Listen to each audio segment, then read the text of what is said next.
Right now on 10 News at 6, a convicted sexual predator moving into the East County. We're talking to neighbors fed up with predators being placed in their community. A judge ordering cleanup at a hoarder house in Pacific Beach. Neighbors telling 10 News it's about time. And the new reward offered for an arrest in the Midway murderer case. But first tonight, East County residents are not happy about a sexually violent predator moving into their community. I'm Steve Atkinson. And I'm Kimberly Hunt. Michael Martinez was convicted of abusing children for 25 years. 10 News reporter Jennifer De La Cruz spoke to neighbors who say they are already too many predators in their community. It doesn't look like much out here in rural East County, but about a mile past this gate, a sexually violent predator will be moving in about 1 month. This property nearby, a jungle gym, toys, and a play set, home to a family of 5 young kids. In 2010, the population of Boulevard, California was 315. By the end of April, at least 4 people in that area will be sexually violent predators. The town's newest member, Michael Martinez, court ordered to live at 2135 McCain Valley Road. When you look at his face, what are you feeling? Mom could probably have walked past him down the road. Sierra Hernandez has 3 kids of her own. She doesn't want Martinez anywhere near them. I don't like it. I don't like being used as a scapegoat out here. The 64-year-old convicted of sex crimes against children from 1979 to 2004. Now set to live not too far from families and schools. I do watch my kids because anyone can walk up, take them, walk away. Because you live in such a large area that if something were to happen, it's harder to find someone out here. There's not a lot of people. There's so much expanse of space. The sheriff's department says they'll be monitoring Martinez under strict supervision. This mother says in a place like this, that's not enough. Everyone could keep a lookout, but there's so much space out here that you can't even get satellite signal or cell phone signal, that you don't know where anyone could go and take off, and no one would find them. No one could see them, and we wouldn't know. Even with the community and local leaders fighting against it, he will soon move into his new home. I have a feeling there's a lot of them out here who are not being watched and monitored. Martinez is still being treated at a state hospital. He's set to move in here by the end of April. In Boulevard, Jennifer De La Cruz, 10 News. Well, you can track predators and get alerts of new ones in your neighborhood. We have a link on our website, 10news.com. New at 6, neighbors who have been trying to get a hoarder house cleaned up are finally getting some help. This is what the backyard looked like when Sky 10 flew over that home today. What a mess. Our 10 News reporter Jeff Lasky is in Pacific Beach with what neighbors described as years of neglect. It's a quiet street in a nice neighborhood, but according to these court documents, one house has been causing problems for years. So now the court is going to come in to clean it up and kick the people inside out. It's a nice house, too. It's a shame. A casual glance, and you might think the people who live in this home on Crown Hill Road are just a little messy.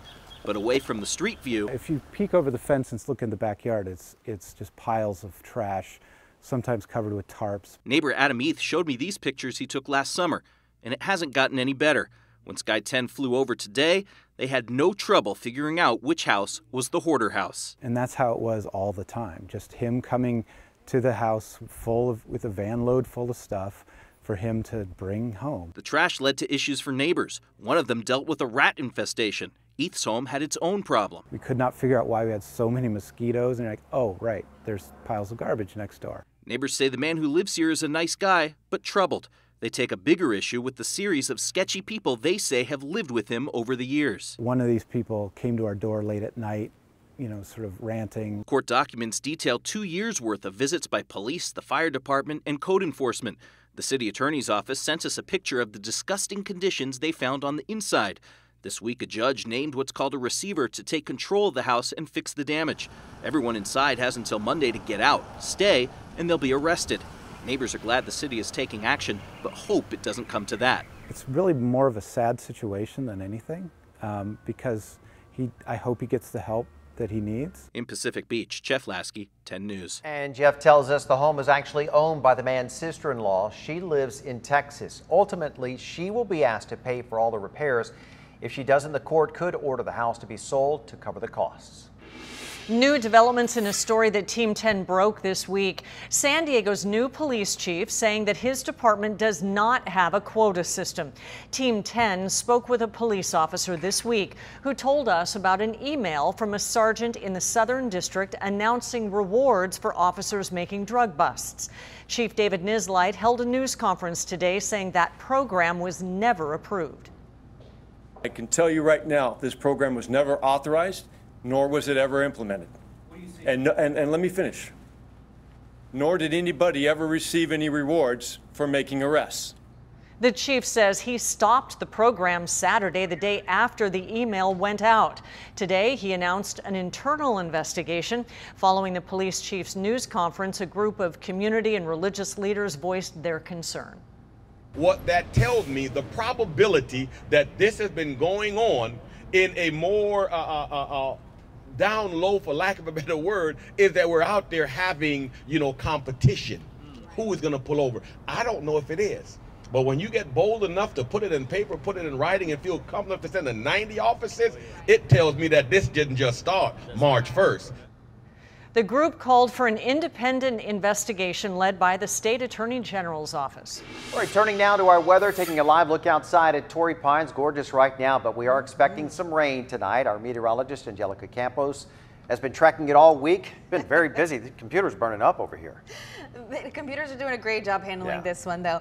It's just great timing. On a Friday, you want to enjoy it, not have to worry about rain in the evening commute, and thankfully that's the way it's going to play out. The rain is a problem, though, in LA, so if you're heading up north, be ready to run into some showers. All of it is going to be hitting in our direction, and the timing still to be overnight and into tomorrow morning. But if you're going to be up early, this could impact you if you're out on the roads. Between 5 a.m. and 9 a.m. will be our best chance for showers extending through the county, and then through the course of the afternoon, it's actually going to become drier, but not in the mountains. The chance for wet weather there continues all the way through Sunday morning, and there's even the possibility for some snow. I'll pinpoint how much rain and snow is on the way. We'll see you in a minute, Angelica. You can always stay a step ahead of the storms with interactive tools and video forecasts on our free 10 News mobile app. New developments. A judge has declared a mistrial in the case against the man charged with killing his 2-year-old stepson.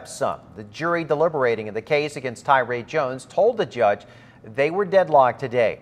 Jones was charged with murder in connection with the disappearance of Jahi Turner.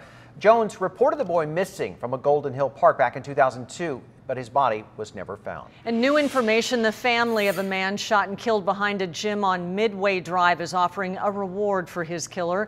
This is Ernesto Martinez. Police say he gunned down Alexander Mazin last month behind a 24-hour fitness. Law enforcement sources have confirmed to 10 News that Martinez was living in the country illegally. Crime Stoppers was already offering a $1,000 reward for information that leads to his arrest. The Mazin family has upped that to $9,000. Now to a crime alert near San Diego State. Campus police are warning people about the robbery just off campus. They released this picture today.